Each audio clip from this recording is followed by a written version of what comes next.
jeunesse dans cet engagement qui se veut très intensif tout au long de cette année. Où sont les jeunes? Est-ce qu'ils sont à la traîne? Est-ce qu'ils sont là mais on ne les voit pas? Beaucoup de questions qu'on se pose et ce soir avec nos panélistes, on va essayer d'apporter des éléments de réponse. Je vous propose donc de noter ce numéro qui va vous permettre de réagir. Le 699 13 50 75 par SMS ou par WhatsApp. Vous êtes pile poil sur Cam10 Télévision et en direct de votre émission C'est l'heure. Juste le temps d'un détour et puis on dit bonsoir au panel qui nous accompagne.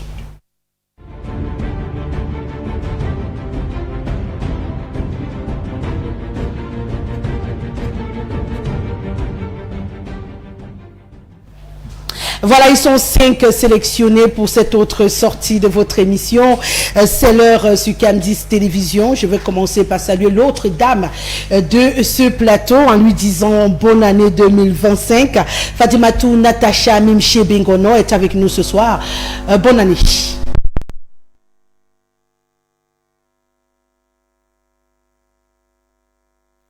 17h et 19h. Ensemble, nous aurons l'opportunité d'éplucher les sujets poignants de l'actualité et bien entendu, ce sera sur la chaîne républicaine. À très vite.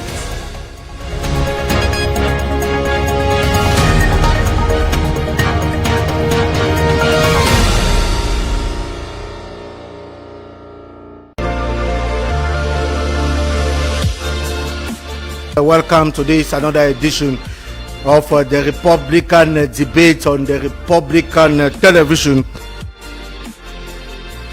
This thing of churches came about because in the days of slavery, that was a way of pleasing those who were slaves.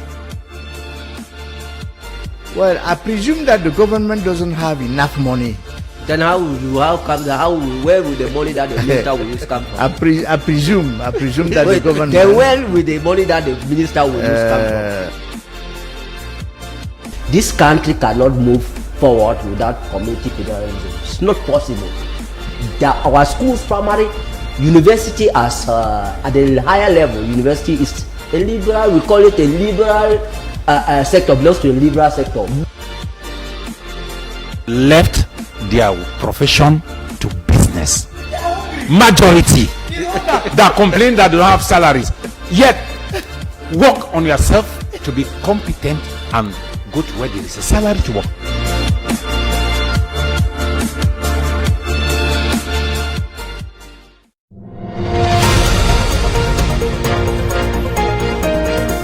Avant l'heure, ce n'est pas l'heure. Après l'heure, ce n'est pas l'heure. L'heure, c'est l'heure. C'est un privilège de me retrouver à Cam10 et davantage de porter la voix du plus grand parti politique du monde. Je dis bien le RDPC qui est tenu avec maestria par l'homme du 6 novembre que nous appelons affectueusement le Sphinx, le lion. Merci d'être là en face de toi, le professeur Sostene Fouba, qui est avec nous également. Il est enseignant à l'université de Yaoundé 2. Il est chercheur également. J'ai même envie de rajouter les casquettes, mais je vais m'arrêter là en vous souhaitant bonne année, professeur. Bienvenue. Merci. Bonsoir à tout le panel. Bonsoir à tous les téléspectateurs. Je suis content d'être là et puis la clim quand même avec toute la chaleur venue de soi pour arriver ici. Je pense que ça a quand même apaisé le retard qu'on a subi et puis on se sent à l'aise. Merci beaucoup d'être là et merci d'avoir patienté. On va également accueillir Maître Jules Maillot qui est avec nous. Il est juriste conseil. Il est également présent sur ce plateau. Bienvenue. Bonsoir aux alliés. Bonsoir à ton riche panel constitué des co-discutants trio volet. Bonsoir à nos milliers de téléspectateurs. Je voudrais dire bonsoir spécial à toutes les populations de l'arrondissement de Bourmakak, notamment son sous-préfet, M. Timidingue Vital, et son maire, M. Kenem Jean-Pascal. Vous savez, lorsque un ressortissant de l'arrondissement de Bourmakak s'invite à la télé ou est invité à la télé, c'est tout l'arrondissement de ces quatre qui se mobilise pour vous regarder. Et un des téléspectateurs m'a confié de vous dire qu'il vous admire tellement. Ah, merci. Dis-lui qu'on se verra sûrement. Merci beaucoup. De ces quatre. Merci d'être là. Il me suit en direct. Bah justement, si tu me donnais son nom, je lui aurais fait un canal et puis j'aurais dit bonne année. Oui, pour la prochaine fois, vous aurez son nom. Ah d'accord. Ne te plains pas, hein, il a refusé que je te fasse un bisou en direct. Donc c'est pas de ma faute. On va également dire bonsoir Hubert Mvolo qui est avec nous. Il est militant cadre du CAC, citoyen actif du Cameroun. Bonne année et bienvenue Hubert. Merci Rosalie, bonsoir aux co-discutants et à vous. Bonsoir également à vos très nombreux téléspectateurs. Toujours un honneur, un plaisir pour moi de répondre à votre invitation, surtout que c'est le dernier lundi de l'année 2024. Je suis donc honoré. Merci. Et puis Maurice Kokomo, j'ai dit Maurice Kokomo, président. Ça fait un moment et c'est sa première également sur le plateau de C'est l'heure, ici sur Cam10 Télévision. Il sera la voix de la société civile. Merci d'avoir accepté notre invitation. Bienvenue. Bonsoir Rosalie. Tu sais bien que partout où tu vas, tu m'y amènes aussi, hein, parce que chacun se sait dans son équipe. Et donc en fait, je suis content d'être là ce soir. Je salue tous les Camerounais et surtout les millions de téléspectateurs qui vont nous suivre ce soir, étant rassurés que le débat va enrichir plusieurs. Bien sûr, j'en suis sûr. Et on va donc justement rentrer dans le débat. Vous connaissez le principe, dernier salué, premier à intervenir. On parle du train de vie de l'État.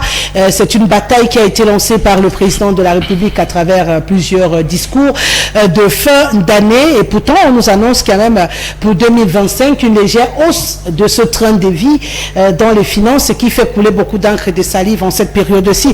Alors on se demande qu'est-ce qui empêche cette réduction finalement. On le sait, le pays a besoin d'ouvrir de nouvelles niches pour trouver de l'argent, pour financer nos projets qui sont en quantité, mais on a l'impression que de ce côté-là, on a du mal à trouver des niches pour réduire ce train de vie, permettant à l'État de s'épanouir un peu plus. Rosalie, ce que je voudrais te dire ici, c'est que il est très très difficile au Cameroun de dire qu'on peut réduire le train de vie de l'État. Pourquoi? Parce que les mentalités d'une certaine catégorie sont installées.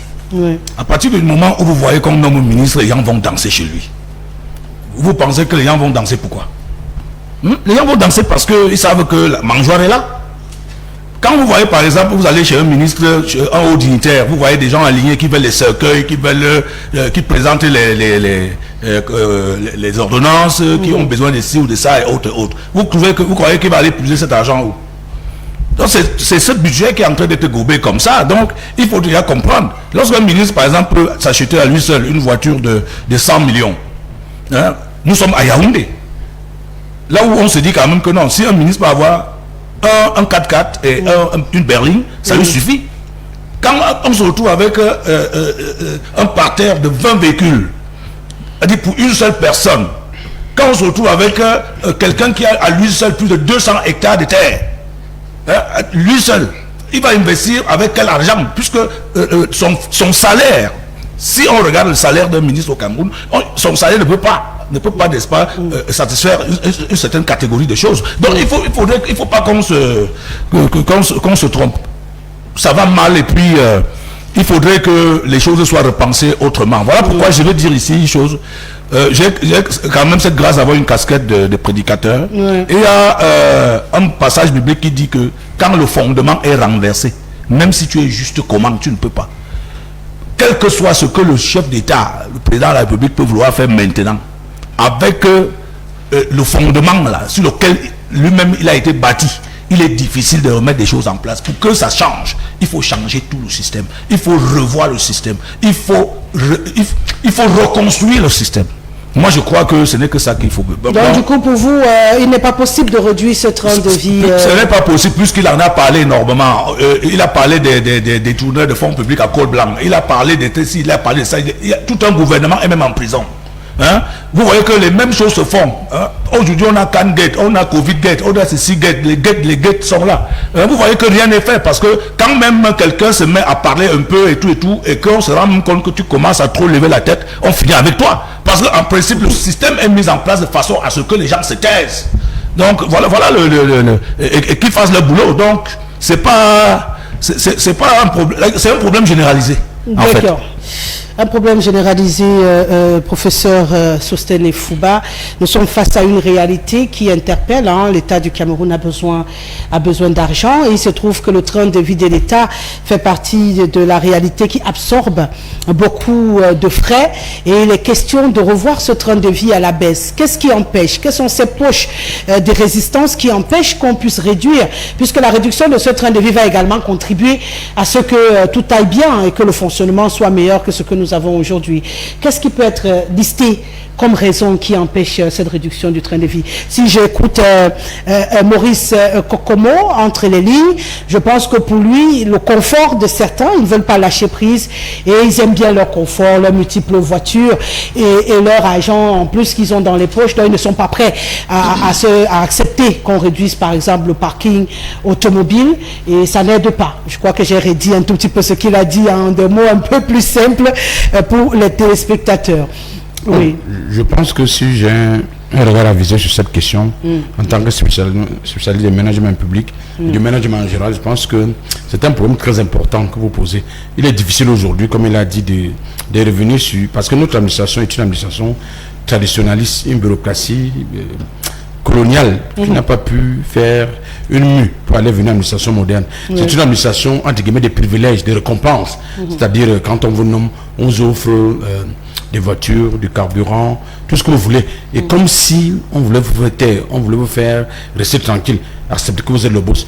Donc, en fait, celui qu'on nomme ne comprend pas le sens du service public ou de l'administration. Il ne comprend pas le sens de l'intérêt général. On nomme, comme il a dit, il fait la fête au village, il invite les prêtres, il fait une grande messe. Quelqu'un veut chanter, mon frère est nommé ici en haut. Donc quand on nomme aux États-Unis par exemple, il n'y a pas de différentes administrations publiques et privées, c'est la compétence qui compte. C'est-à-dire on parle du bénévolat, du volontariat. Donc même dans les grands pays, donc on veut la compétence. Or, dans notre pays, qu'est-ce que quelqu'un comme m'a nommé vice-doyen chez la scolarité à soi, une fois elle me dit, elle travaillait, elle faisait le même, elle me dit, monsieur le doyen, comment vous en nommez là? Il faut aller voir le doyen pour qu'il vous donne les marchés, il faut vous taire, vous devez vous soumettre à ces exigences. Parce que le patron, pour aller à la mission, c'est le patron qui signe votre mission. Pour gagner le marché de 4-9, c'est le patron et tout. Je lui ai dit que ouais, l'administration, c'est pour l'intérêt général et tout. J'ai été contesté jusqu'à ce jour comme l'homme le plus impopulaire du monde parce que je dis que l'administration c'est pour servir les citoyens. Et parfois on ne comprend pas. Donc celui qu'on nomme, il combat l'État, il combat la fonction publique. Parce que quand on le nomme, les voitures, l'État, il envoie au village porter le bois. Quand il y a c'est le bon de dé, il envoie. Le carburant, il partage les bons de carburant. Peut-être qu'on arrive à un niveau que le bon de carburant doit être individuel. On ne peut pas le partager. Il doit être un délai. Parce que tu vois quelqu'un a des bons de carburant pour 4 millions, 8 millions, 10 millions. Il partage. C'est l'argent de l'État qui s'en va. Il a les voitures, l'État, ça part. Il a le pouvoir. Il gère un budget. On vous dit, vous êtes tel, vous avez un budget de milliards. C'est vous qui partagez. Vous demandez. Notre administration, c'est une administration de soumission. C'est-à-dire, on demande de vous soumettre. Quand vous vous soumettez à votre chef, puisque aujourd'hui je suis directeur de la DIPD, votre chef dit qu'il vous écarte. Il crée donc une administration informelle. C'est-à-dire, il nomme ses gens, ses amis et tout. Il dit, comme celui-là ne se soumet pas. Donc, c'est une administration coloniale qui exclut les talents, qui ne reconnaît pas la compétence. Donc, il est difficile aujourd'hui de parler de... Le train de vie d'État a été défini depuis l'époque jusqu'à aujourd'hui. Vous voyez les gens qui ont 15 millions de salaires par mois, les directeurs de société. 15 millions. Ils ont les boys qu'on paye, la voiture, la maison, on donne tout. C'est-à-dire, c'est un peu la mort qui vous sépare de ces biens. Et ça pose donc un problème des gens. C'est pour ça que les gens coulent. Ils ne veulent pas quitter la fonction publique. Ils ne veulent pas abandonner tous ces avantages. En France, le fonctionnaire, même à 50 ans, pouvait être fonctionnaire. Parce que vous êtes le plus pauvre. Là-bas, c'est les agriculteurs qui sont riches et tout. Or, on a conçu un modèle de fonctionnaire où dit, dans les familles, on dit, le boss, il faut entrer à l'ENAM, il faut être magistrat, il faut être inspecteur des impôts, il faut être inspecteur de... Donc, l'enfant qui... Dans la famille, avec l'idée qu'il doit être riche. On a conçu un faux modèle, le modèle du boss. Ce qui fait qu'on respecte celui qui est riche. Quand vous allez aux funérailles, on attend le boss. Quand vous avez deux, on attend le plus riche. Quand vous avez d'autres, on attend le plus riche. Quand vous dites non, vous allez gérer la chorale, vous allez chercher les chaises. On attend papa, tonton, il va donner ça. Quand vous allez dans une belle famille, soyons honnêtes, demandez ce soit anthropologique. On vous demande, mon fils, qu'est-ce que tu fais dans la vie? Tu dis, je suis étudiant, on dit, non, tu es plus ici. Je suis élève à l'ENAM, on vous donne le whisky de 15 ans d'âge.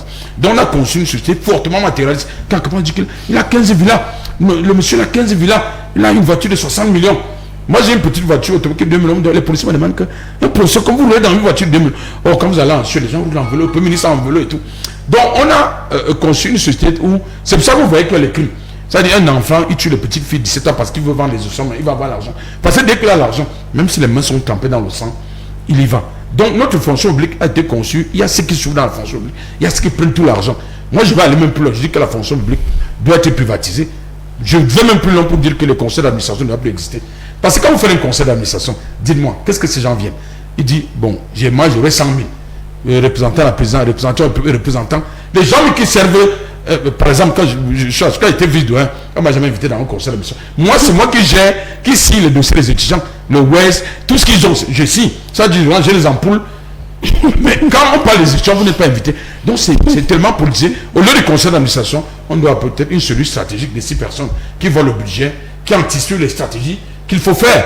Donc notre administration est totalement en retard. Je veux le dire ici. Par exemple, je parle de Yaoundé aussi. Vous êtes vice-doyen, vous n'avez pas l'eau. Vous prenez l'eau dans le bidon pour amener ça. Et les toilettes sont à l'extérieur. Quand vous allez dans les universités, dans tous les pays du monde, les toilettes sont à l'intérieur. Donc vous prenez votre bidon d'eau. Vous voyez une femme qui est vice-doyen, elle prend le bidon d'eau et traverse le bureau pour aller verser. Donc notre administration, c'est les gens communiquent que dès qu'on me nomme, j'aurai 30 millions à la fin d'année, j'aurai 60 millions, j'aurai ceci. Donc ils sont là pour les récompenses. Personne ne vient donc pour vous, si on voudrait les voir travailler, il faut réduire. Il faut même pas. Moi, je suis pour que le carburant, on enlève. Parce que quand tu as un salaire, moi, je suis maître de conférence, j'ai un salaire 502 000. J'ai la 180, je peux payer mon carburant. Quand vous êtes fonctionnaire, on enlève le carburant. On enlève le logement, il y a dans le salaire. On ne doit plus donner la maison. On ne doit plus payer les ménagers. Tous les avantages là, ça n'existe pas chez les autres. Les voitures de 60 millions, ça n'existe pas. Parce qu'au Cameroun, la faute, c'est quoi? C'est qu'on punit le petit fonctionnaire. On dit, on va prélever dans le...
Le problème de la fonction publique et de l'argent qu'on donne au fonctionnement est un gros déficit pour l'État, pour le budget du Cameroun, parce que on ne comprend pas pourquoi les fonctionnaires, surtout ceux qui sont nommés, qui ont les grands postes, qui sont les grands managers, ont tant d'argent et tant de facilité. Et ça tue le régime de Paul Biya, parce que, comme il dit souvent, ça a été fanatique. Il y a comme au Cameroun ce qu'on appelle le fanatisme politique, où les gens sont ancrés dans les partis de telle sorte qu'ils ne voient pas la vérité. Si nous voulons évoluer, nous devons avoir les causes consensuelles, les causes justes. Parce qu'en France, par exemple, quand quelqu'un n'est pas d'accord avec le président français, il dit carrément on n'est pas d'accord. Donc, le budget de fonctionnement est plus lourd que le budget d'investissement. Et c'est grave parce que c'est le fonctionnement, c'est les marchés. Quand vous dites on passe les 4-9, c'est-à-dire on vous dit, vous avez 15 millions. Dans les 15 millions, on avait 3-4-9 et tout. Et puis on vous dit, il faut vous taisez. Donc vous dites, tu les choses, on ne va plus vous mettre dans le... Donc, c'est comme si la nomination achète votre silence. Et demain, les enfants vivent comment? Les enfants vivent comme... Quand vous voyez une université comme Yaoundé 2, vous n'avez pas l'eau. pour aller dans les toilettes. Même le rectorat, à part le nouveau recteur, a fait quand même construire l'eau. Les gens n'ont pas de toilettes. C'est-à-dire, on monte avec l'eau dans l'eau.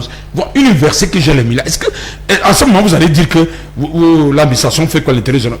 Moi, je suis par exemple à la DPD. La DPD a un service de maintenance. Quand vous entrez dans mon bureau, vous voyez que l'eau a coulé pendant plus de 10 ans. C'est-à-dire, l'eau coule. L'eau coule que tu peux mettre un fichier à remplir. Et pourtant, chaque année, des gens maintenant. Quand vous dites, donc, ne parlez pas comme ça. Attendez, vous nommez doyen. Attendez. Donc, en fait, les gens ne comprennent pas le sens de l'administration ou le fonctionnement. Donc, je pense que pour terminer, notre administration n'a pas été conçue pour résoudre les problèmes des citoyens pour le bien. L'administration a été conçue pour soumettre, comme l'administration coloniale, il fallait soumettre les indigènes, parce qu'on parlait des indigènes, la garde indigène, il fallait soumettre au diktat des blancs. Et le noir est arrivé. Quelqu'un disait, un grand auteur africain, pour ne pas le il disait que quand même le blanc était là, c'était encore passable. Quand le noir a pu le voir, ça a changé. Parce qu'en fait, la première chose c'est quoi? Comme il parle, il n'aura rien. On coupe ses vivres. Comme il s'exprime, c'est fini, on va l'enlever. Donc tout le monde s'était. Les gens tremblent que si tu parles demain, on va me retirer la coupe. Oh, si tu cours avec le ministre, il va te dire que j'ai besoin de développer. Tu cours avec le président, que j'ai besoin de développer. C'est pour ça que tous les projets sont plombés. Il y a les chantiers fictifs. On me dit le marché a coûté 5 milliards. Arrivé sur le terrain, c'est un marché qui a coûté peut-être 200 millions. Les routes, on dit la route, si a coûté tel, quand vous allez, la route est percée. Au bout de 6 mois, je prends la route de Mbala, même le Colmessin là, ça a été reconstruit à 6 fois, c'est la 6e fois. Même tout ça, tout est détruit. Donc, on a une crise de la qualité des routes, une crise des ressources humaines, une crise de la gestion de tout ce qu'on peut faire.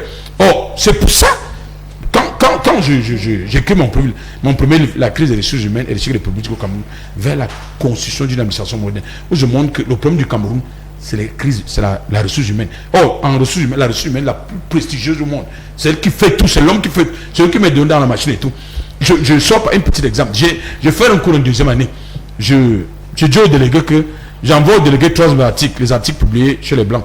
Je lui dis, délégué, voilà les articles, donne gratuitement. Voilà le cours, tu donnes gratuitement aux étudiants. Voilà le livre sur le Cameroun britannique. Je vous donne le PDF à 2500. Il veut me dire que le lendemain, les gens me disent que monsieur, professeur, on n'a pas de cours. Pendant une semaine, le cours PDF, on n'a pas le cours. Parce qu'il doit avoir le cours. Les articles que vous avez envoyés, il a coupé. Un petit étudiant, un délégué. Et le livre, il a dit que le livre, c'est 5000. J'ai dit que le livre c'est 5200. J'ai dit que bon, ça ne vaut pas la peine. On laisse. Vous voyez l'esprit, parce qu'on dit que l'année passée, il a acheté la moto. Vous voyez l'esprit que le Camerounais a aujourd'hui. Donc, il veut gagner en tout temps, en tout lieu. Donc, le budget de l'État, c'est pour détruire l'État. Tous les budgets comme c'est pour détruire.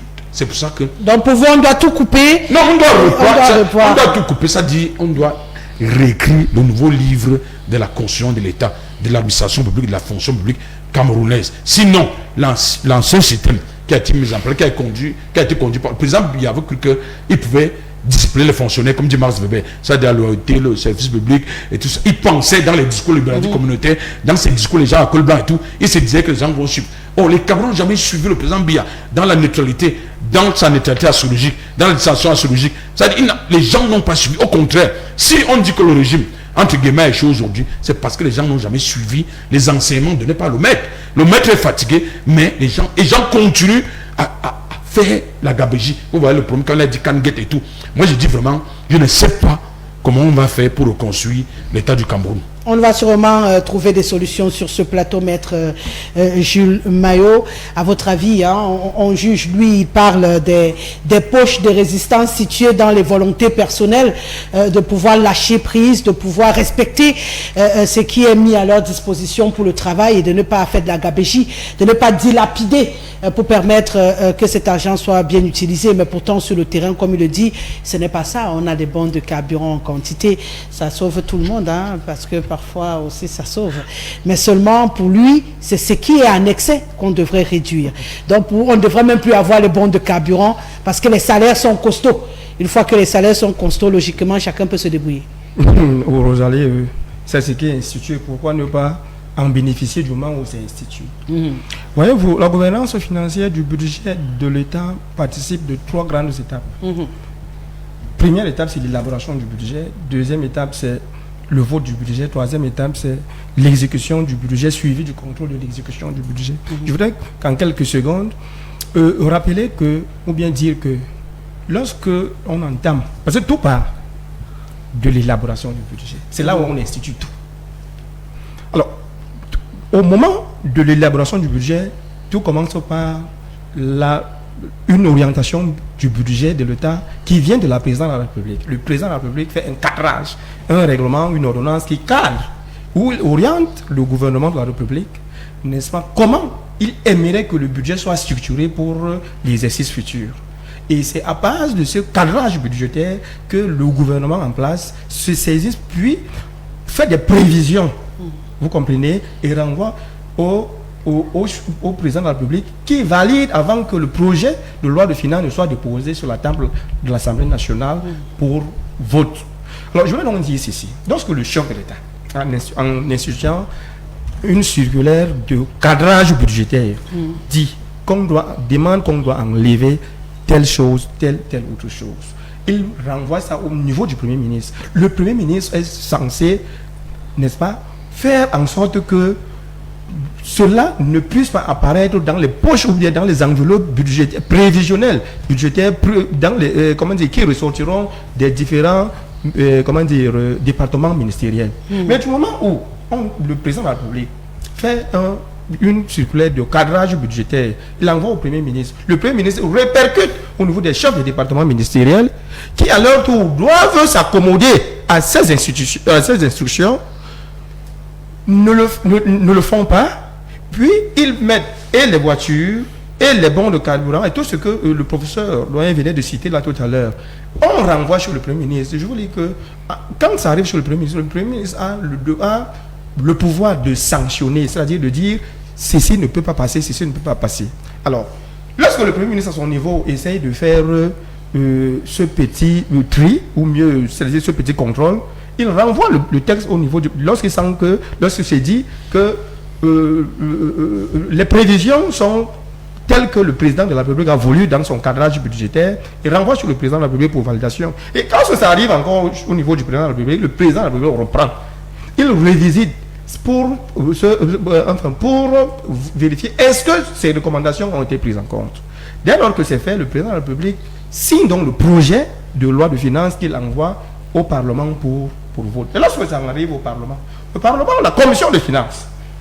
Une commission de finances. La commission des finances étudie la loi de finances. Je vous parle de ce qui devrait être fait dans les règles là au niveau de la commission de finances de l'Assemblée nationale.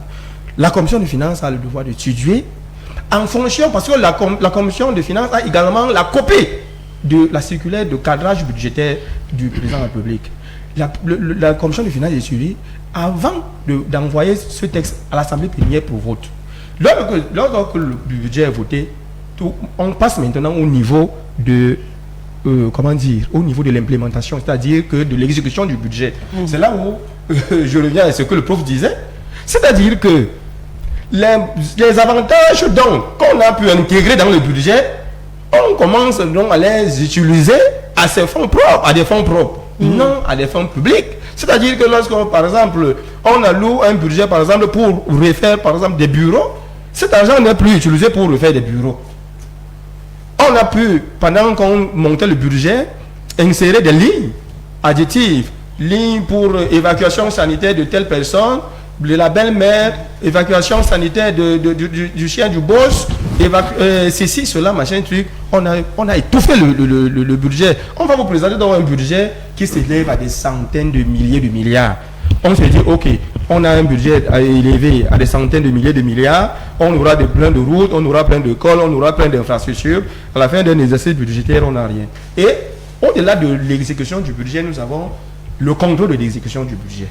C'est ceux qui sont, n'est-ce pas, commis pour contrôler l'exécution du budget, faisaient normalement leur travail, on ne serait pas là en ce moment. Donc, pour revenir dire qu'en réalité, le chef de l'État, son excellence, pour lui, a été trahi de tout part. J'ai même envie de... Parfois, je pleure pour ce monsieur qui est trahi par ses propres collaborateurs. Et moi, j'ai toujours invité... La dernière fois, je suis passé dans une émission où j'ai invité le chef de l'État à nous donner un gouvernement de mission pour cette année, cette année 2025. On n'a pas un gouvernement qui travaille normalement. Il y a des gens là qui travaillent, il y a des ministres là qui travaillent, c'est vrai. Mais il y a pour la plupart qui ne travaillent pas, qui sont là pour leurs intérêts propres. Donc, comment pensez-vous que nous avons un gouvernement de mission dans quand on dit nous avons un gouvernement d'émission dans une période, dans une situation d'austérité budgétaire. Vous voyez, le gouvernement, la loi de finances qu'on nous a servi, une loi de finances qui nous montre en réalité que le train de vie de l'État que nous sommes dans la future là a plutôt grimpé, a plutôt augmenté. Pendant ce temps, on demande aux petits paysans, on demande aux petits Camerounais qui n'ont pas de revenus de payer les impôts. Et c'est parce que vous comprenez la controverse. Pendant que on doit aller chercher, c'est-à-dire, on a parlé là tout à l'heure, le professeur, il ne faut pas parler, moi je brûlais de pleurs dans mon corps intérieur.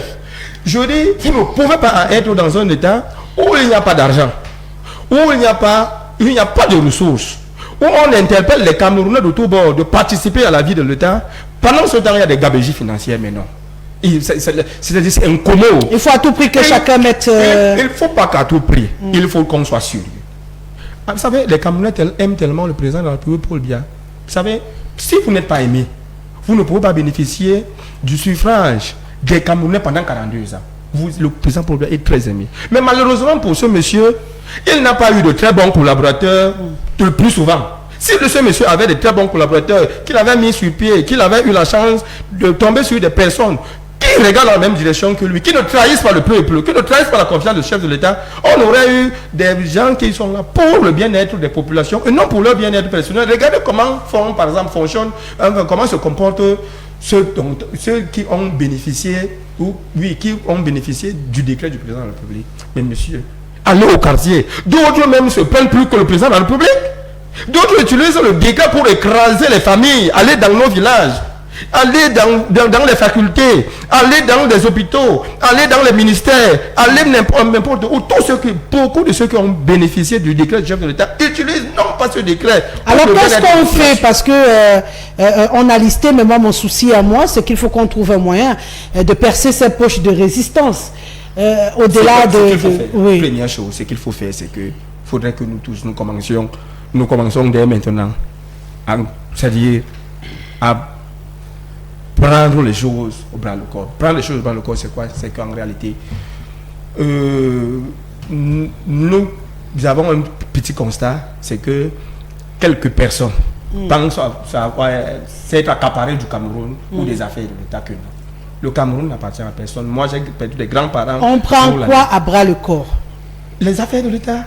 Il y a des gens au Cameroun aujourd'hui, ils ne peuvent plus tenir le même discours que le professeur. Ils vous disent qu'on s'en fout. C'est-à-dire que les affaires de l'État, c'est pour eux. Bon, du moment où ils se sont accaparés, où ils se sont apprivoisés et tout ça, et nous, on les regarde le gérer. Je vais résumer ça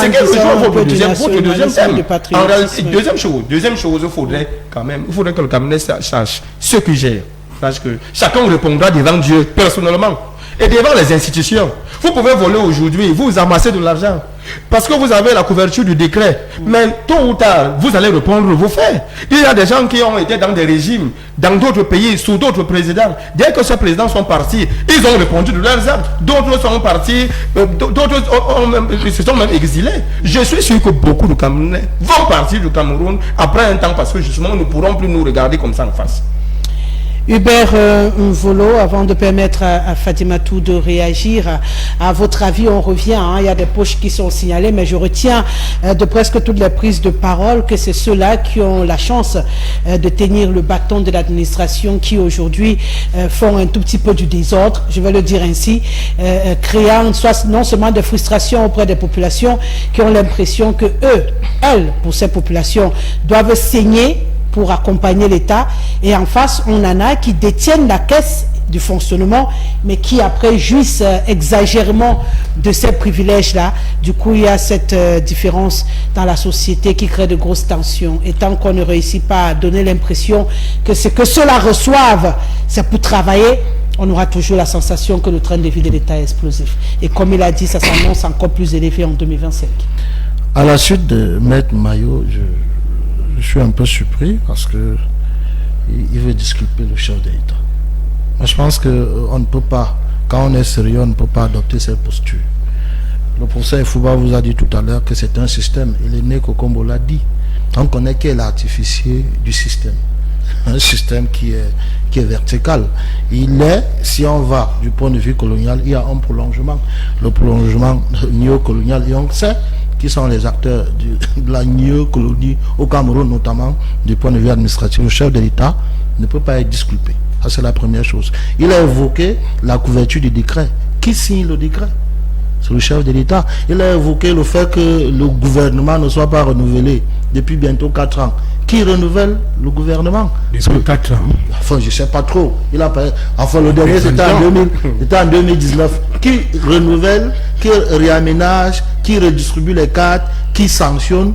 C'est le chef de l'État. Il a parlé du fait que... vous essayez de revenir sur tout ce qu'il a dit ou vous donnez également votre point de vue? Non, je donne mon point de vue. Ah, ça me en indiquant où il y a les problèmes. Il a fait une évaluation. J'ai dit il y a le problème. On parle de la consommation du budget, n'est-ce pas? On parle du train de vie. Du train de vie de l'État. Oui.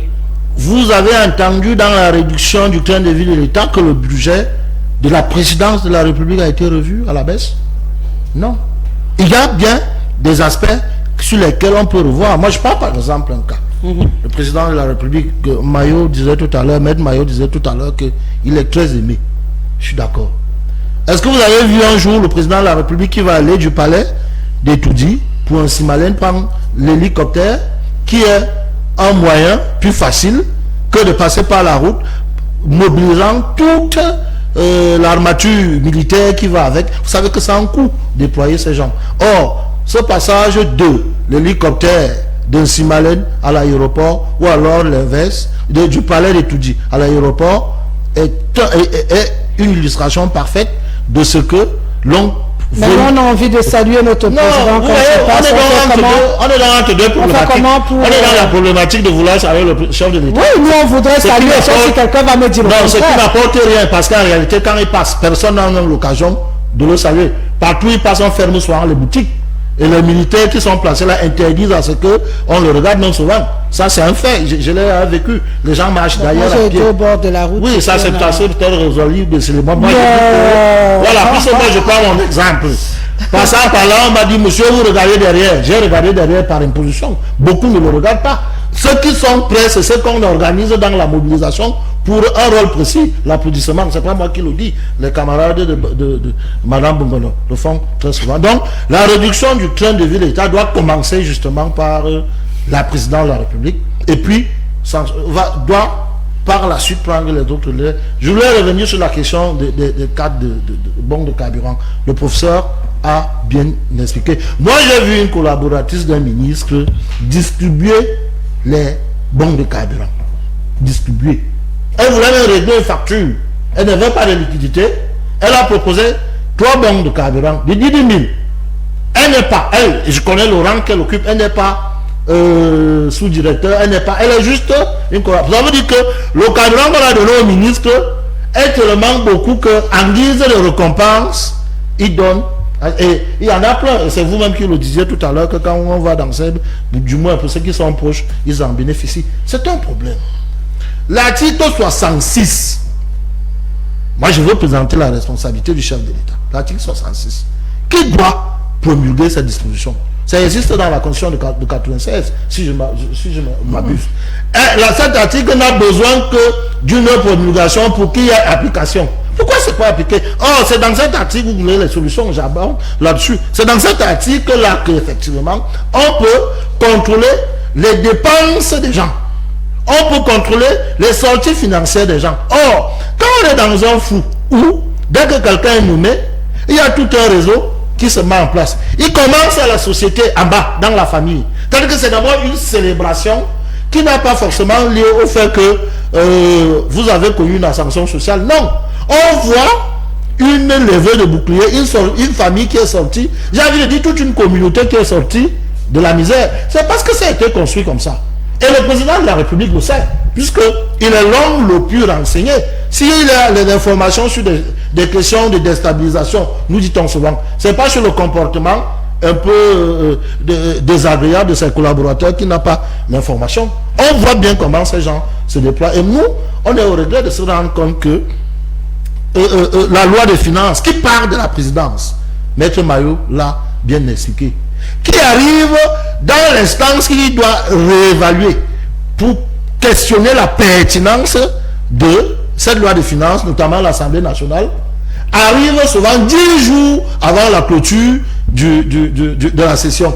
Le président de la République est au courant, puisque les députés manifestent cela, mais lui-même, il ne donne pas les instructions pour dire que je veux que cette loi arrive à temps. Ça passe toujours. Les gens vous disent qu'ils n'ont pas le temps de questionner, ils n'ont pas le temps d'avoir toutes les informations sur ce qui est mis. Et je sors par là. Il est désormais clair, et le professeur Foudala a dit que le budget de fonctionnement en réalité a un sous-jacent qui est les 4-9. En réalité, c'est les 4-9 dans le service administratif fait partie des primaires, des récompenses. Et on sait qui gagne le 4-9, c'est-à-dire que comme ça ne passe pas par les appels d'offres, on te donne tes 2 4-9 là, tu sais que bon, sur 4, si c'est un tour de 3 millions, tu exécutes 1,5 million, les autres 1 million. Si on te donne comme ça, toi, tu as tes 5 millions et ça fait ta récompense. Voilà comment ça fonctionne et on est obligé de galvauder dans cet environnement-là. Le système est à refonder totalement. Sinon on ne peut pas réduire ce train de vie de l'État. Fatimatou Mimché Bengono, je me retourne vers vous pour trouver également des solutions. Le constat, il est fait à l'unanimité qu'on a beaucoup de poches de résistance au sein de l'administration camerounaise et nous, on aimerait bien avoir un espoir de se dire autant le peuple attache la ceinture et est résilient, autant ceux qui les administrent devront également faire un petit effort pour aller dans le même sens et donner envie de se sacrifier encore plus. Madame Guechele, je voudrais déjà dire merci à Maître Maillot d'avoir donné le process par lequel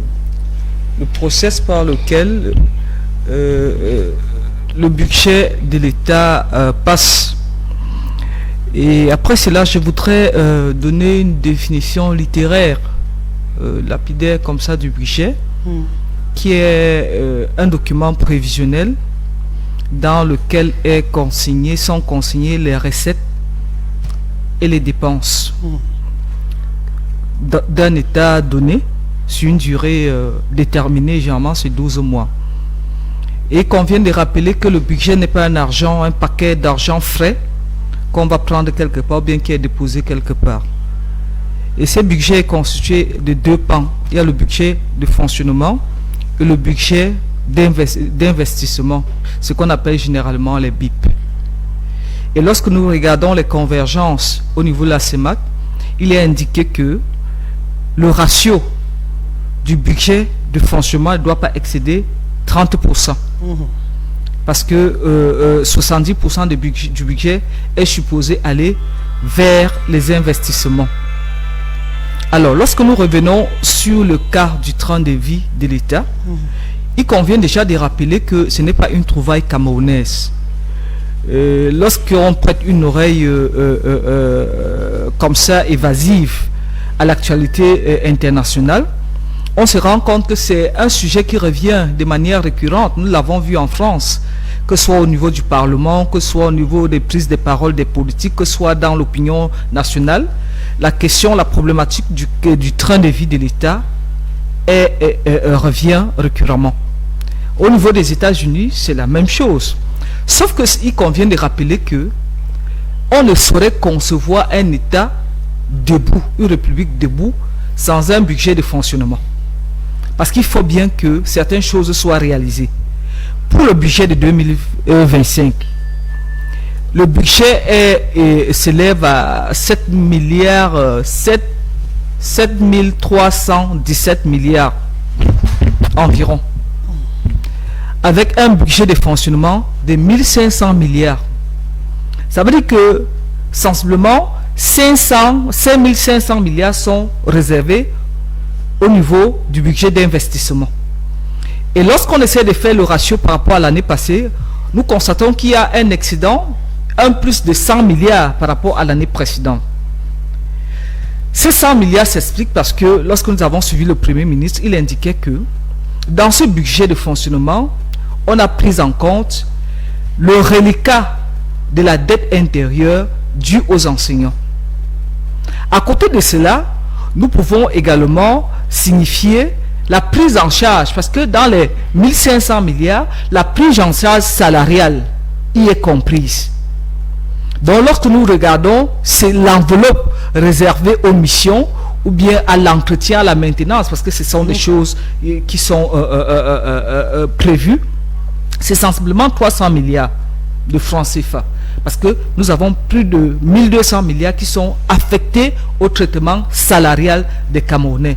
Et il convient de rappeler également que sur le ratio international, le Cameroun est strictement en deçà, parce qu'au niveau de la norme à l'international, il faudrait qu'un État ait au minimum 1 250 000 fonctionnaires. Le Cameroun en compte 350 000 fonctionnaires. Vous comprenez que au niveau du ratio, par rapport à l'équilibre international, nous sommes strictement en deçà. Lorsque nous l'avons dit, nous pensons que s'il faut jeter un regard panoramique sur la problématique du train de vie de l'État, il conviendrait d'aller plutôt vers la rationalisation des dépenses publiques. Les dépenses publiques, nous avons entre autres les carburants, comme vous l'avez indiqué, les missions, nous avons l'achat des véhicules, nous avons entre autres les formations, les séminaires. Rationaliser ces dépenses, parce qu'on ne saurait rationaliser les salaires des fonctionnaires, parce que rationaliser les salaires des fonctionnaires supposerait qu'on va aller à la coupe. Or, les salaires des fonctionnaires sont en quelque sorte quelque chose qui fait tourner l'économie. Il faut seulement voir l'émulation à la fin du mois, lorsque les fonctionnaires prennent les salaires, vous sentez comment il y a mouvement, parce que l'économie tourne. Dès qu'un travailleur prend le salaire, il y a mouvement. Il y a mouvement. En revanche, lorsqu'on achète les véhicules hors du pays, c'est une perte, c'est une dépense. Parce que lorsque le fonctionnaire achète les produits locaux, c'est une valeur ajoutée. Ça s'explique en économie. Sur le plan économique, on vous dira, la dépense, c'est lorsque les achats, c'est l'importation qui crée la dépense. Et au niveau des importations, nous avons essentiellement les véhicules. Nous avons les matériels de bureaux qui sont généralement importés de l'extérieur. Pour résoudre ce problème, nous avons parlé de la rationalisation. Au niveau des véhicules, je prends un exemple. Par exemple, au niveau les sous-préfets, les préfets, il y a eu une loi qui leur permet de réformer leurs véhicules, puisque on réforme les véhicules, les véhicules après 5 ans. C'est la norme. Donc on leur demande, ces véhicules qu'on leur donne, on leur permet de les réformer, et avec ça, ils travaillent jusqu'à la retraite. Et quand ils vont à la retraite avec le véhicule. Ça fait qu'il y a une autre façon d'entretenir le véhicule de l'État. Vous comprenez? On peut étendre ça au niveau des gestionnaires, parce qu'il faut le dire, tous les fonctionnaires ne sont pas les gestionnaires de crédit. Il y a par exemple les sous-directeurs comme monsieur le doyen, il y a les directeurs comme bien d'autres, il y a les ministres qui sont des gestionnaires de crédit. En ce moment-là, à leur niveau également, au niveau du budget d'investissement, bien le budget pour le séminaire, ils peuvent également réduire. Vous vous souvenez qu'en 2019, le chef de l'État avait instruit la restriction des missions à l'étranger. Nous pensons que ça a été acté, parce que le rythme avec lequel les Camerounais allaient en mission à l'étranger, c'était à la limite hallucinant. Mais maintenant, on a observé une réduction. En revanche, on ne saurait prendre les comportements anarchiques ou bien des comportements gabégiques et la coller au train de vie de l'État. Tout à l'heure, le juriste disait que les gens prennent ceux qui sont appelés à exécuter le budget, orientent le budget ailleurs. Et il sait, puisqu'il est juriste, que c'est à cause de ce genre de comportement que certaines personnes sont frappées pour faute de gestion. Ils disent qu'ils n'ont rien fait, mais parce qu'ils ont détourné l'orientation du budget. Aucun État au monde ne saurait vivre sans budget. La rationalisation également peut amener l'État à imposer aux gestionnaires dans l'achat du matériel des bureaux qu'il y ait un quota exclusivement réservé aux nationaux, parce que par exemple les commandes publiques sont dirigées vers les investisseurs nationaux, il y a mouvement, il y a production, c'est une valeur ajoutée. Donc au lieu de toujours importer les matériels de bureau, qu'on le fasse localement avec les artisans locaux. C'est qu'on peut faire. Cameroun. Absolument. Alors, à côté de cela, il faudrait penser à restructurer, je vous en prie, le secteur artisanal. Par exemple, avec les ministéries, quand vous allez, je suis en publicité, dans la zone de l'Ezoa, vous voyez, il y a des meubles là-bas. Au lieu d'aller acheter, par exemple, les meubles à l'extérieur, qui sont essentiellement faits avec la sciure du bois, je crois que vous avez déjà bien sûr. C'est mieux d'acheter du bon bois ici, bien travaillé. On essaie seulement d'améliorer l'offre de formation ou bien d'améliorer la qualité. Vous comprenez qu'en ce moment-là, on évitera l'évasion monétaire, financière avec les importations. Donc voilà à peu près ce que nous pensons. Et au niveau des services publics, j'allais l'oublier. Tout à l'heure, le professeur parlait de la gabégie. La gabégie se retrouve à tous les niveaux. Parce que ce ne sont pas seulement les gestionnaires de crédit qui sortent de leur bureau et laissent allumer. On paie la facture, ça entre dans le budget de fonctionnement. Ce ne sont pas pas seulement les gestionnaires des bureaux qui se donnent le loisir, peut-être soit de laisser l'eau couler indéfiniment. C'est vrai qu'il a dit, la maintenance n'est pas faite. C'est une faute de gestion, c'est une mauvaise façon, c'est une mauvaise gouvernance. Donc, toutes ces façons de faire doivent être sanctionnées. Et j'espère que lorsqu'on va les sanctionner, mes amis c'est un nouveau parti quand même. Vous avez dit quoi? Le CAC DTB, citoyen actif. Ils ne viendront pas dire que ce sont des sanctions à tête chercheuse. Parce que autant il y a des sanctions positives pour ceux qui ont bien travaillé, autant il faut des sanctions négatives, comme c'est le cas avec l'opération Épervier, pour ceux qui s'amusent avec les deniers publics. Pour les postes de corruption, lorsqu'on parle des passations des marchés fictifs, c'est un problème de moralité, c'est un problème d'éthique. Et cela doit être sanctionné. Ce n'est qu'à de cette façon-là que nous pouvons ramener de manière structurelle, de manière efficace le budget de l'État vers quelque chose, vers le service public. Parce que la différence, il faut le dire, entre le service public et le service privé, dans le secteur privé, le management du secteur privé met un ancrage, une emphase sur les compétences. Or, au niveau du service public, toutes les couches sociales devraient se retrouver dans la répartition, dans la distribution de la rente nationale qui est le flux des impôts. Et pour dire Ahmed, il le sait mieux que moi, que l'impôt en fait c'est la base, le fondement de la République. Parce que lorsque, après la chute de la prise de la Bastille en 1789, la première assemblée, la première décision qui avait été actée, c'est le consentement à l'impôt. Alors il faudrait que les impôts des Camerounais soient rationnellement utilisés par ceux qui sont appelés à gérer les biens publics, dont les gestionnaires de crédit. Venant à la déclaration des biens, il y a un parallèle que je vais faire avec la déclaration, l'identifiant. L'article 66. L'article 66, avec l'identifiant unique, Madame Nguesele, moi qui suis fonctionnaire, avec l'attestation d'imposition, il y a des choses que je ne peux plus me permettre. Par exemple, tout à l'heure, il y a quelqu'un qui a parlé des gens qui ont des hectares de terrain. Vous serez obligé de déclarer ces biens-là, parce que quand vous irez établir un certificat un titre foncier, vous serez contraint d'apporter l'identifiant unique et l'attestation d'imposition.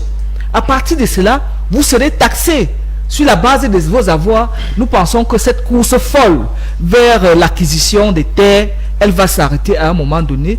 Et moi-même qui suis fonctionnaire, si je m'engage à faire mener une activité parallèle, forcément, j'aurai besoin de mon identifiant unique et je vais payer l'impôt à la hauteur de ce que je représente dans la société. Voilà des passerelles qui sont savamment mises.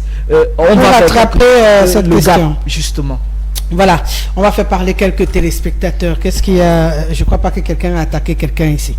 Donc du coup, ne me regardez pas avec des grands yeux. De toute façon, voilà. s'il fallait prendre la parole, on l'aurait demandé. Bonsoir Madame Rosalie Guesselet, modèle moderne du journalisme en Afrique, et à ton riche panel. Concernant le train de vie de l'État, la conjoncture économique et mondiale et le train de vie n'a pas de rapport avec la vie des ministres. Notre véritable problème, c'est la production. Aucun pays au monde n'a été développé par des revenus des fonctionnaires. Réveillons-nous. C'est Abdourahmane Sidi, doctorant, qui nous écrit ce soir. Voilà, je prends par le bas, on va y arriver. Bonsoir, merci de l'appréciation, très bon sujet. On va aller aux États-Unis d'Amérique retrouver Blondel. Bonsoir Madame Rosalie, normalement on doit réserver une place à Kondengi pour les ministres des Finances avec ses combis. Mais qu'est-ce qui bloque? Ou le président ne veut pas toucher son entourage, ou bien c'est la sorcellerie camerounaise, je ne sais pas. On ne sait plus quoi dire de cette affaire de train de vie de l'État. Mais ce qui est sûr, c'est si nous continuons à laisser faire par cette bande, nous allons continuer de souffrir aussi. C'est Blondel qui nous écrit depuis les États-Unis d'Amérique ce soir. Bonsoir Marosali. Le Cameroun va bien mouiller, c'est mouillé. Il n'y a pas de mouillé sec. Seule la miséricorde de Dieu sera notre justice. C'est Josiane depuis Nkolmesseng. Bonsoir au panel. Moi, le train de vie de l'État, pour nous les businessmen, on va créer la richesse avec les entrepreneurs pour accompagner M. Paul Biya pour son émergence. C'est le président de la Confédération des analphabètes du Cameroun, Amadou Aminou, qui est avec nous ce soir. Bonsoir Rosalie. L'enseignant de Yaoundé 2 est bien connu pour son intégrité. Dites-lui d'aller chercher ailleurs que de continuer avec le coup d'épée dans l'eau de ce côté-là. La dame du RDPC verse dans les théories évasives alors qu'il s'agit d'un problème de gouvernance et de la qualité de la dépense. C'est Michel Kenfak qui nous écrit. Bonsoir Rosalie. Maître Maillot, évitez souvent de nous traîner dans le ridicule. 20 ans de haute fonction sous Haïdi au plus 42 de magistrature suprême dans un contexte où la nomination est discrétionnaire, vous trouvez des excuses à trouver encore aux gens et même au chef de l'État. Je ne suis pas d'accord avec vous. C'est M. Zigli qui nous le dit ce soir. Bonsoir Madame Guesselet, bonsoir au panel. La dame du RDPC dit que le budget a été revu à la hausse du fait de la dette des enseignants. Cela veut dire que le licenciement de plus de 1000 fonctionnaires n'a pas permis une récupération des salaires de ces derniers qui pourraient plutôt être redistribués aux fonctionnaires effectivement actifs, surtout qu'il paraît qu'il y a encore 5000 fonctionnaires en sursis. C'est Richard depuis Garoua qui a besoin sûrement d'une information ou d'une confirmation. On a récupéré de l'argent? Dans la sortie, l'explication du ministre, on a récupéré 30 milliards avec le licenciement des 1000 effectifs au niveau de l'éducation de base et des enseignements secondaires. Donc ça va être reversé. C'est reversé, sauf que en même temps, au niveau de l'éducation de base, il y a eu un test de recrutement de 3000 enseignants. Donc qui doivent être pris en charge, sans compter ceux qui ont été recrutés l'année dernière, qui attendent également le paiement des avancements et des rappels. D'accord. Bonsoir le panel. Non, c'est pas c'est ces deux ministères qui ont engagé le toilettage parce que la plupart sont allés s'installer au Canada et continuent à toucher l'argent du Cameroun et estiment que le Cameroun est l'enfer, mais continuent à paupériser l'enfer. Donc on va fouiller partout. On a commencé, ceux-là ont pris l'avance en fait. Bonsoir le panel. Le train de vie de l'État s'assimile à des rentes, de la récompense politique, trop de privilèges inutiles à certains. Comment imaginer qu'un Camerounais gagne 30 ou 40 millions le mois? Le DG ou le ministre sont-ils des super Camerounais? C'est impossible d'imaginer d'une réduction car c'est ces excès justement qui créent les accords mafieux et la mauvaise gouvernance. Il s'agit d'une illusion que Mme Bengono va essayer de défendre sans fondement aveuglément.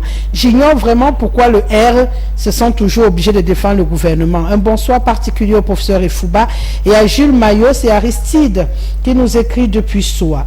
Les seuls affamés sont les collègues de Mme Bengono, dont les enseignants. L'État organise un séminaire 3 jours, on ne nous donne même pas l'eau. Allez voir chez les autres. Vraiment, eux, ils ont tout. Et donc, ça nous fait pitié. Bertrand Sendé, c'est vrai ça, hein? qui trouve que c'est les enseignants qui sont les mal lotis. Oui. Je vais vous dire, En termes de Madame séminaire, Gresselet, alors, tu comptes répondre à non, tout. je voudrais apporter, par exemple, tout à l'heure, le professeur a donné sa grille salariale. Mais tout le monde au Cameroun sait qu'on maltraite les professeurs d'université, ils ont moins de 200 000. Je ne voudrais pas vous dire C'est pas vrai, que personne ne sait ça. c'est S'il pas vous vrai. plaît. Non, c'est pas vrai. On sait que les professeurs Permettez, d'université moi sont j'ai demandé payés. la parole, permettez. Oui, mais après on n'est C'est comme pas ça que vous allez vous comporter. C'est nous ça. Donc nous disons que si nous vous disons ce que gagne un instituteur contractuel à l'entrée par rapport à un infirmier, vous allez comprendre qu'il y a les enseignants ne sont pas les mal lotis. Ah, donc tu n'es Nous pas ne sommes d'accord pas en avec ton train de dire collègue. que nous ne sommes pas en train de dire Le monsieur que qui écrit pose un problème. nous ne sommes pas en train de dire permettez je que suis je enseignant, moi aussi.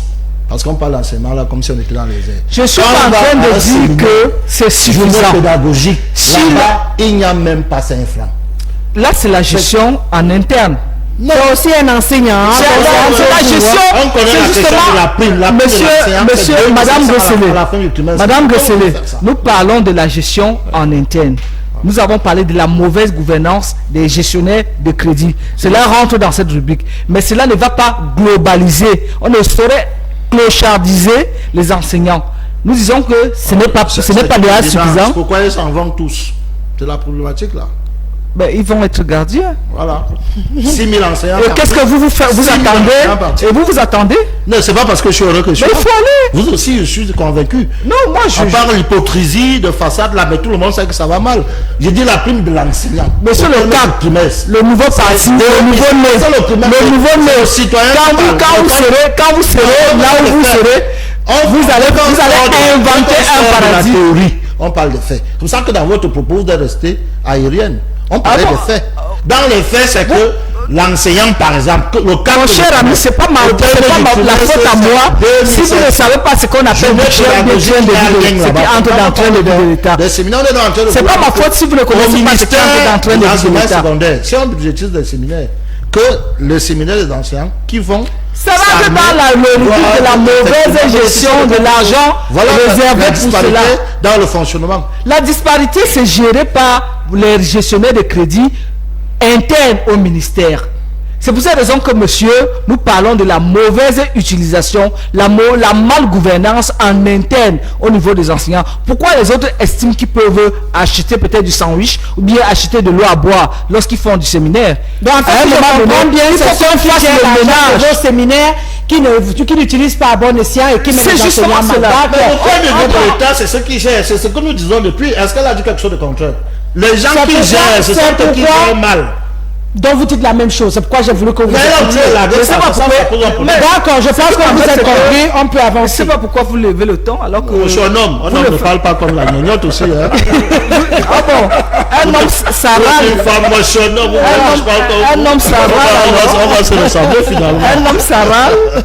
On peut parler, à lever le ton mais être posé, non? Un homme, il y a un enseignant. Quand vous criez, un enseignant, on ne vous entend plus. L'enseignant, vous la connaissez, non? Non. Elle ne suit partout maintenant. On ne crie pas. Maintenant on est dans la chambre. D'accord, je peux reprendre ma parole en criant un peu fort pour vous calmer. Merci beaucoup. On va poursuivre cette émission. Je pense que on a fait parler les téléspectateurs. Je suis revenu juste pour permettre à cet enseignant qui a jugé que leur cas méritait une attention particulière et qu'ils ont besoin des séminaires où eux aussi ils mangent. Parce qu'on a cité ici que les gens mangent souvent. Il a dit ailleurs, on mange. Donc, on dit la même chose. Voilà, donc ils voudraient aussi que si on ne coupe pas chez les autres, que chez eux aussi commencent à manger, comme ça tout le monde sera content. Allez, une petite transition, on revient pour le second thème.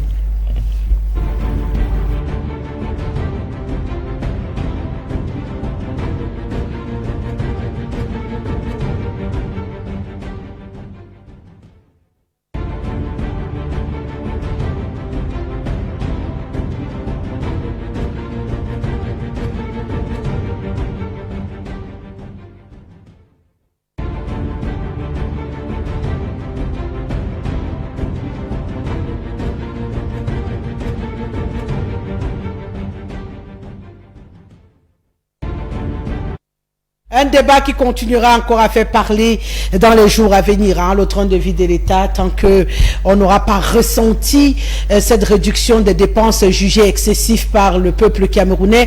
On est sûr que ce sujet reviendra encore et encore, puisqu'il faudrait finalement que tout le monde soit résilient et que tout le monde attache la ceinture pour répondre à ces attentes des dépenses budgétaires au cours de l'année 2025. On a beaucoup d'échéances. Il faudrait que l'argent soit trouvé. Il faudrait pas seulement que ce soit les Maurice Kokomo. Bon, il y a l'église, donc du coup, il faut même qu'on vienne vérifier. Bon, je le dis en souriant. Qui doivent être dépensés. Il faudrait également que ceux-là qui ont des parkings bien gagnés, qui ont des bons de carburant, qui dépensent, qui distribuent à leurs amis, soient également regardés de très près. Il faut que tout le monde se sente impliqué dans la souffrance de remettre de l'argent dans les caisses. C'est important. On va parler d'un autre sujet également qui est très important et qui retient l'attention des uns et des autres depuis belle lurette. Je l'ai dit, nous ici, on essaie de soulever les problèmes qui interpellent. Et on le sait, je le disais à l'entame de cette émission 2025, c'est là. C'est là, et c'est une année électorale tout comme celle qui va suivre, et on a besoin de ressentir les jeunes. Là, je démarre avec vous, Hubert Volo. Le CAC, les citoyens actifs du Cameroun, c'est un parti qui se veut justement une arrivée fracassante des jeunes dans l'espace politique au Cameroun. On a l'impression qu'il y a beaucoup qui freinent, qui traînent et qui n'ont pas envie d'avancer. Votre lecture de l'engagement politique jeune aujourd'hui au Cameroun? L'engagement politique jeune au Cameroun est un problème sérieux. Et au-delà de l'engagement politique, les chiffres nous parlent. Je crois que le rapport de l'ECAM qui a été publié aujourd'hui montre que sur les 7 millions et poussières de personnes inscrites, ils ont essayé de segmenter ça entre les hommes, les femmes et les jeunes. Il n'y a que 2,5 millions, si je ne m'abuse. Je n'ai pas le nombre exact, mais ils sont pratiquement à 2,5 millions. Or, les études que nous avons, les statistiques que nous avons montrent qu'il y a une frange de la population jeune en âge de voter. Pratiquement, si on va de l'âge de 21 à 35 ans, il y a pratiquement 11 millions de jeunes en âge de voter. Donc, 11 millions de personnes qui doivent aller s'inscrire. Et quand on essaie donc de voir le gap, on se rend clairement compte qu'il y a encore beaucoup à faire. Il y a vraiment, c'est à peine 25% de la jeunesse en âge de voter qu'il faut aller chercher. Et donc vous pouvez vous rendre effectivement compte que même au niveau des formations politiques, au niveau de l'engagement politique, il y a un réel problème. Il faut être un peu intelligent de se rendre compte que ça ne commence pas aujourd'hui. On parlait maintenant des causes néocoloniales, des causes coloniales qui ont impacté la néocolonie. Vous savez clairement le traitement qui a été réservé aux jeunes à l'époque coloniale. Vous savez ce qui a été réservé à au CND et les autres. Je rappelle que c'était des jeunes au sens propre. C'était pour certains, j'étais d'ailleurs cadet à moi qui suis assis aujourd'hui. Donc cet élément-là a eu un impact réel sur l'engagement en politique. Arrivé dans la néocolonie, on a fait confiance aux jeunes, 63 de jeunes gens de 27 ans, conseillers spécial à la présidence, directeur de cabinet civil, premier ministre, c'est tout ce que vous pouvez imaginer. Mais ceux-là également n'ont pas, ils ont périodiné, dès qu'ils ont saisi les manettes du pouvoir, ils ont plutôt installé un système qui n'ouvre pas, qui ne permet pas aux jeunes de s'inviter dans le jeu politique. Et les jeunes sont plutôt entrés dans la résignation. Rappelez-vous encore de ce fameux discours, je crois que c'est en 1992, les aînés sont un peu plus outillés, de ce discours qui indiquait effectivement la politique aux politiciens, l'école aux écoliers. Et quand on parle d'école, il faut rappeler qu'on ne parlait pas des cadets qui sont à la CIL, parce que ce ne sont pas les cadets de la CIL du coup moyen 2 qui avaient envie de s'inviter au départ. C'était même pas les lycéens, c'était les universitaires, les jeunes gens. Ils avaient donc 21 ans, parce qu'à cette époque, de toute façon, on n'arrivait pas à l'université très tôt. Alors, on avait dit, effectivement, la politique aux politiciens, l'école aux écoliers. L'école, donc ces universitaires, ils ont grandi comme ça, ils avaient peur, et ils ont fait des enfants. Dans la même peur, ils ont dit à leurs enfants, vraiment l'affaire là, il ne faut pas s'inviter. Le temps a passé, il a fallu que... Aujourd'hui, vous êtes toujours touché par ce langage-là? C'est pourquoi vous ne vous lancez pas? Quand vous me posez la question, c'est que vous convoquez également un peu notre intelligence. C'est cette intelligence-là que je déploie pour expliquer pourquoi c'est comme ça. Et puis les pratiques même de la chose politique au Cameroun, la caporalisation du pouvoir, la non-confiance faite aux jeunes, fait que les statistiques parlent. Il n'y a pas au Cameroun, sur 65 ministres, si on prend seulement le cas là, un seul à date qui a 40 ans. C'est-à-dire que l'UNESCO dit qu'on est jeune à 35 ans. Mais à 40 ans, il n'y en a pas. Je crois qu'il y a quelques faits d'armes. Mais dans le gouvernement actuel, le plus jeune ministre, s'il a 50 ans, c'est qu'il est la petite. Donc, tout ça réuni, ça n'inspire pas. Mais le temps a passé, la résignation s'est installée, elle est très profonde. Et il a à un moment donné fallu que les gens s'engagent. C'est dans cette logique-là que moi je me suis engagé. Je suis en politique, pas avec le CAC. Je suis en politique depuis pratiquement 2016. Je rappelle qu'en 2018, j'étais dans la campagne avec Cabral Lebi. En 2020, moi j'étais candidat à la mairie de Lomba. Deuxième sur la liste. Pour quelqu'un qui comprend ce que signifie deuxième sur la liste, ça montre l'importance même de cet engagement. J'avais à peine 30 ans à cette époque. Et beaucoup ont suivi. Mais je vous dis que pour que des gens moi-même me suivent, sans problème. C'est-à-dire, comme je disais tout à l'heure, là, que le chef de l'État, lui-même également, est responsable dans la non-maîtrise, dans la non-réduction du train de vie. Je suis en train de vous dire que forcément, les gens regardent là et disent que le petit là, est-ce qu'il est normal? Donc les gens ont peur de s'engager. Il y a des intimidations, il y a des intrigues au quotidien, il y a des gens qui vous disent que vous n'allez pas faire carrière. Ils vous disent d'ailleurs que si vous êtes au Cameroun, dans la logique, on vous dit si vous avez encore l'âge de pouvoir tenter un concours à la fonction publique, donc vous avez moins de 32 ans, vous ne devez pas critiquer, ou alors vous devez de moins en moins parler. On vous dit même que si vous voulez pas, vous voulez quitter le Yaoundé, vous voulez quitter Yaoundé en tant que fonctionnaire, il y a des attitudes à adopter, c'est des réalités. Et tout ça contribue justement à ce que les gens, l'engagement politique prenne un coup. Mais nous disons aux gens que ça ne peut pas continuer comme ça. À un moment donné, il faut oser. De toute façon, on reçoit les intimidations au quotidien. Dieu nous fait grâce, nous sommes encore vivants. Et je pense que nous allons vivre comme ça jusqu'à la fin, jusqu'au moment où nous allons prendre le pouvoir. Et donc il est question de s'engager. Les gens ne doivent pas également penser qu'on va venir les happer dans leur salon et penser qu'on va leur donner une ou deux récompenses. Dans le RDPC, vous savez qu'il y a tout un débat là-bas. Il parlait de la transition générationnelle qui tarde elle-même à prendre. C'est pour ça que les jeunes même n'aspirent pas. Ils voient plutôt les pères qui doivent aller se reposer comme des gens qui peuvent courir mieux que eux, qui peuvent penser plus que eux. Les gens qui manifestement du point de vue cognitif, vu l'âge, qui sont supposés avoir des petits relents de réflexion, ils pensent que ces gens réfléchissent plus que eux. Donc c'est une construction qu'il faut déconstruire au fil du temps. Maurice Kokomo, aujourd'hui on n'a pas beaucoup de jeunes, on les compte sur les bouts des doigts, ceux qui se démarquent, ceux qui sont au devant de la scène, et on se demande avec 2025 qui arrive, cet engagement politique, comment on fait pour bousculer et donner envie à cette jeunesse. Hubert Volodi, que tout est par contre mis en place pour décourager et pour faire peur. Vous adhérez au pouvoir, il y a possibilité de créer son chemin? Moi je crois qu'il y a possibilité de créer son chemin. Oui. Je le dis pourquoi, parce que déjà dans mon domaine, dans notre domaine, nous qui sommes dans les nouvelles églises là, pour faire asseoir 500 personnes, 1000 personnes, il faut avoir le charisme. Parce que nous ne sommes pas des religions importées comme les religions connues comme par tous. Donc, c'est pour ça que nous faisons même peur à une certaine catégorie de classes politiques. Parce que si déjà nous sommes capables de le faire, on est capable de faire plus en termes politiques. Maintenant, il y a un problème avec vous qui êtes, n'est-ce pas, les leaders des partis. C'est que nous attendons à ce que vous vous asseyez et que vous donnez et que vous puissiez délivrer un programme politique véritable. On ne le voit pas. On ne le voit pas. Parce qu'en principe, on ne peut pas faire que nous sommes dans un système. Et nous savons bien que le système est caduque. Mais vous voulez encore venir pour continuer sur les mêmes bases. Et cela, ça ne tient pas. Parce que tout ce que vous voulez faire, c'est ça le problème de la jeunesse aujourd'hui. C'est que les jeunes, je vais vous prendre un petit exemple simple. Le président de la République avait, dans son discours, une fois, avait cité les motomans, les mototaximans dans son discours. Cela a fait un tabac au Cameroun en matière des mototaximans. C'est là que vous comprenez que les jeunes sont attentifs à ces choses-là.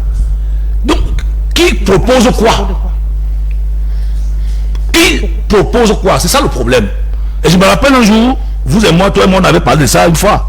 Et on n'avait pas trop... Mais on avait parlé de ça, je t'avais dit, il n'y a pas de problème d'alternance politique au Cameroun en ce qui concerne la jeunesse. Le véritable problème, c'est que ces jeunes-là qui veulent devenir des présidents, ne prennent pas le temps de se faire un aura réel. Parce que avant d'arriver à la politique, la norme universelle des choses commence d'abord par le spirituel, par l'esprit. Je vais prendre un exemple simple, sans citer le nom d'un politicien ici. Lorsque les jeunes font confiance à un jeune, et que ces jeunes-là se retrouvent dans les histoires dans des histoires où un parti politique est discuté. Vous voyez? C'est-à-dire que lorsqu'on voit, il y a des choses que les jeunes veulent voir. C'est-à-dire que les jeunes veulent sentir. Donc vous avez l'impression que c'est les leaders qui ne sont pas convaincants et qui ne sont pas la jeunesse dans Rosalie, je vais te dire une chose ici. Tous ces jeunes-là, je les côtoie. Je suis en train de te dire que c'est des gars, en réalité, je parle dans leurs termes, qui ne donnent pas une impression de faire du sérieux. Voilà pourquoi au jour d'aujourd'hui, le candidat qui rassure tout le monde au Cameroun jusqu'à présent, nous tous on se dit non, mieux vaut Paul Biya que tout ce monde-là. Que je ne connais pas. Oui, parce que c'est mieux. Professeur Fouba, à votre avis, pourquoi les jeunes ne s'engagent pas? Monsieur Maurice Kokomo trouve que c'est parce que les autres jeunes leaders qui ont réussi à se créer le chemin au devant de la scène ne sont pas convaincants, ils ne rassurent pas. Et ces jeunes-là ne se reconnaissent pas à eux, c'est pour ça qu'ils ne viennent pas vers eux, puisque Hubert Vola soulevait le problème tout à l'heure de ces jeunes qui ont peur, qui sont tapis, qui ne veulent pas sortir. Lui, il trouve que c'est parce que eux, les leaders, ils ne rassurent pas. À votre avis, pourquoi ces jeunes ne s'engagent pas? Oui, je pense que c'est cette diversité d'opinion qui a enrichi le débat. Bien entendu, il faut bien. Son approche. Non, je pense qu'il y a plusieurs problèmes. Le plus grand problème que nous vivons aujourd'hui, c'est qu'il y a comme un conflit de génération. Donc il y a ceux qui sont âgés, qui ont réussi, qui ne veulent pas laisser le pouvoir aux jeunes. C'est très important parce qu'il y a un fossé. Quand vous voyez les dessins, les photos, parfois dans les réseaux sociaux, on vous définit, on vous montre les photos de, entre guillemets, sans vouloir expliquer la gérontocratie, c'est que le gouvernement. C'est le seul état au monde, quelqu'un, j'ai causé avec un Français, non, une Française me disait qu'il paraît que chez vous en Afrique centrale, vous aurez le premier homme immortel, c'est-à-dire des gens, sans souhaiter le décès à quelqu'un, que là-bas chez vous, les gens qui sont tellement âgés qu'on pense que ils finiront pas par partir. Donc c'est pour dire qu'il y a comme une exclusion de manière insuffisante de la jeunesse dans le champ de la gestion, parce que il y a ce qu'on appelle le cercle, le noyau dur, le cercle visuel, le noyau dur du pouvoir, c'est-à-dire ce que Roberto appelle la loi oligarchique, le sociologue Roberto Michel, c'est-à-dire dans tout le pouvoir il y a une sélection qui a au Cameroun il y a cette sélection, c'est-à-dire cette sélection pas du bureau politique du président de la République, des anciens qui gèrent, qui disent d'ailleurs quand vous passez le vote au RDPC, qu'est-ce qui se passe? On dit on attend la validation du comité central. Parfois vous êtes élu au plan local, on vous disqualifie au comité central, au bureau politique, on dit que bon, vous êtes un bandit, vous avez fait les mauvaises affaires et tout, vous êtes écarté alors que vous travaillez pour le parti. Donc c'est pour dire que quand vous dites que vous êtes jeune au RDPC, on dit le jeune le plus jeune au RDPC. Et vous voyez ce Auguste qui était mon camarade à l'université, on était en première année en 80 à soi. Aujourd'hui, PCA d'un hôpital de la République, il a peut-être 50 ans. Parce que moi j'ai 51 ans, lui doit avoir aussi 50, 52, mais il est président au GRDPC. Donc au niveau du GRDPC, à 50 ans, vous êtes encore jeune, alors qu'à 50 ans, vous avez des grands enfants qui sont à l'université, qui travaillent, et vous devez préparer même la retraite, parce que la retraite arrive à 55 ans, ou à 60 ans, ou à 65 ans chez vous. Donc si vous amusez même, votre fils va vous retrouver en tant que président. Donc je pense qu'il y a quand même des aberrations en tant qu'universitaire qu'on doit corriger. C'est-à-dire c'est pas parce qu'on est peut-être d'un parti qu'on doit être forcément fanatique ou militant, mais il y a des aberrations terribles. Donc on n'a pas déroulé, on n'a pas donné les clés aux jeunes de gouverner, parce que quand le président arrive à 49 ans, on dit qu'il est beau. Je me rappelle, je sais pas si j'avais toi, les gens disaient que ce type est beau, il est jeune, il est ici à 49 ans. Le ministre qui était à la Croix-Rouge là, on dit qu'il était ministre à 23 ans. Donc à ce point on leur a donné Tekim Mboumba 23 ans ministre. Mais aujourd'hui on est tellement fermé que c'est difficile, parce que le professeur Atiba me disait que personne n'a les cheveux blancs, la barbe blanche, tout le monde a la barbe noire, tout le monde a les cheveux noirs. Pour dire que la volonté, ce qui exclut les jeunes de la politique, c'est qu'il n'y a pas une volonté politique pour ouvrir, parce que les jeunes, les vieux entre guillemets, où les plus vieux ou les vieux ne veulent pas prendre leur retraite. D'accord. Fatimatou Mimché, je sais aussi de vos 3 minutes. Justement, ce que je voudrais déjà dire, c'est la politique définie de manière conventionnelle, c'est là de gérer la cité ou bien les affaires de la cité. Mais de manière ontologique, je vais vous dire, la politique, c'est une aptitude, c'est une culture. Oui. Tout à l'heure, le pasteur a parlé du charisme. Si les gens ont peur de faire la politique, si vous avez peur de faire la politique, vous allez rester tout le temps à subir la politique. J'ai appelé, j'ai fait venir, j'ai demandé mon... Le sac. Ça fait 24 ans. Voilà ma carte d'adhésion. Vous pouvez voir à quoi ça ressemble. Vous êtes toute belle. Vous voyez la carte. Oui, parce que j'entre en politique, monsieur, j'avais à peine 14 ans. Parce que quand vous avez la capacité d'adhérer aux associations, parce que dans les associations, on y fait de la politique. On n'a pas besoin de dire la politique. Voilà la première fois que je vote. Carte d'électeur. C'est un carton. Ouais, c'est ce que je Vous vois. comprenez, c'est possible de s'engager en politique. Mais si on y va en attendant qu'on vous ouvre les vannes, c'est que vous allez rester éternellement à applaudir et à subir. Parce que la politique a ceci de particulier que si vous ne la faites pas, vous la subissez. Et lorsque j'observe les jeunes, ils sont engagés dans les mouvements associatifs. Ça veut dire qu'ils ont la capacité de gérer. Sauf que quand nous écoutons les discours du genre on ferme, on empêche. Madame Rosalie, en 2013, j'étais titulaire, candidat titulaire du RDPC pour l'élection législative. En 2020, j'étais titulaire pour l'élection législative au RDPC. Il ne faudrait pas que les gens incapables de se mouvoir politiquement, ils empêchent aux jeunes. Les jeunes militent. Si il y a l'OJRDPC, ça veut dire que vous avez été battu à plusieurs reprises. Oui, ben là, comment vous digérez c'est qu'elle dit. Les jeunes à la crête. C'est Rosalie qui a mis la thématique. Oui, j'ai posé la question. Sauf que nous en parlons parce que quand j'entre en politique, contrairement à ce que les autres indiquent, qui sont entrés à 30 ans, d'autres qui disent qu'on a fermé les vannes, si vous êtes en quoi, c'est tant pis pour vous. Vous comprenez? Lorsque vous entrez en politique, ce n'est pas une partie de billard où chacun va rester de son côté. Non. Il y a télescopage. Je voudrais vous dire... Vous allez toujours perdre.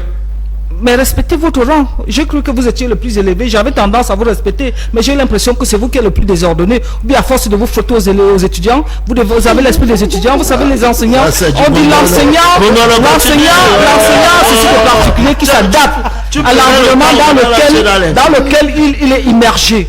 Je suis institutrice, mais j'ai l'impression que c'est le contraire. Permettez que j'évolue. Donc j'étais de disant que dans le milieu, dans l'environnement politique, vous avez comme adversaire des jeunes comme vous. Vous avez comme adversaire des vieillards. Vous avez comme adversaire des moins jeunes. Vous avez comme adversaire, surtout nous, pour nous autres, des femmes.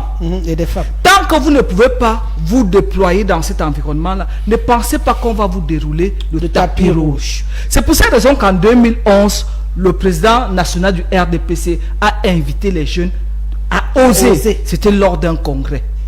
Quand on rappelle l'âge de M. Auguste Somba, Auguste Somba arrive au bureau national de l'OJ comme secrétaire, il avait 35 ans. C'était en 2011.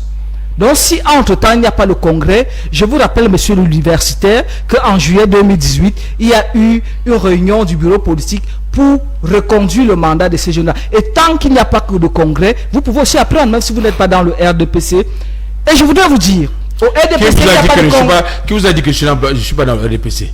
Au RDPC, il n'y a pas de conflit de génération. Vous choisissez les partis. Ceux qui estiment que on est fanatique, ce n'est pas du fanatisme, ça s'appelle de la discipline. Au RDPC, nous n'avons pas de problème de conflit de génération. Vous n'allez pas parler. Tel que vous le dites.